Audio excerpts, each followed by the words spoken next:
the hire your kids tax strategy. Don't put your kids on payroll. If you make your child an employee and then add them to payroll, then you'll miss out on the tax advantages. This means you don't make your child a W-2 employee. Now, if your child's not an employee, but does work for you, then they're supposed to report self-employment income. Even if the child is not subject to income tax, self-employment income is subject to self-employment tax. So how does my child avoid self-employment tax? Well, if your business is a sole proprietorship or partnership, then your children under 18 are not subject to Social Security and Medicare taxes. If your children are under 21 years old, then they're not subject to federal unemployment taxes either. What if my business is not a sole proprietorship or partnership? Well, there's still a workaround.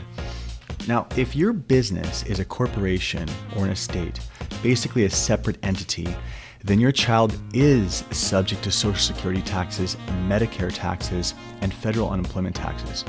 But wait, there's still a workaround to hire your kids.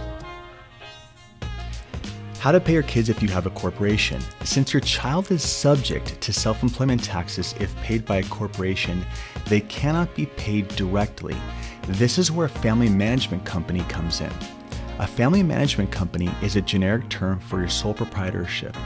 Your sole proprietorship is created by you and performs services for your corporation and then bills your corporation for services rendered. The kids perform the services for the corporation, and the family management company pays the kids. Since a family management company is a sole proprietorship, the payment to the children is not subject to payroll taxes. How do I create a family management company? Well, here are 7 steps. Number 1, choose a name for your family management company. It should follow a theme of offering contract services to your corporation. For example, Smith Business Services or ABC Office Management, things like that. Number 2, file a DBA, doing business as, or an FBN, fictitious business name, with your county recorder in the county in which your business is located. Obtain a separate taxpayer ID if you don't want to use your own Social Security number as a tax ID for the management company. Now, this is optional because you can use your own social, but if you want to mask it with a tax ID for your business, you can do that. Then you open a business bank account.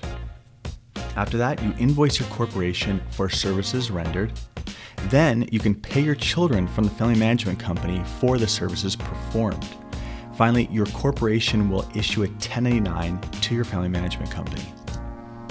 How much can I pay my child to work for my business in 2023? Well, even if you're able to avoid self-employment taxes, your child still may be subject to income tax. However, if you pay your child less than the standard deduction, then your child is not subject to income taxes or even filing a tax return.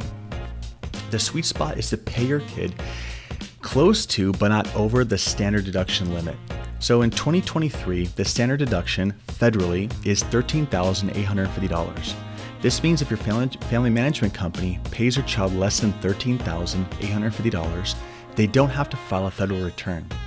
However, the standard deduction for states is often less.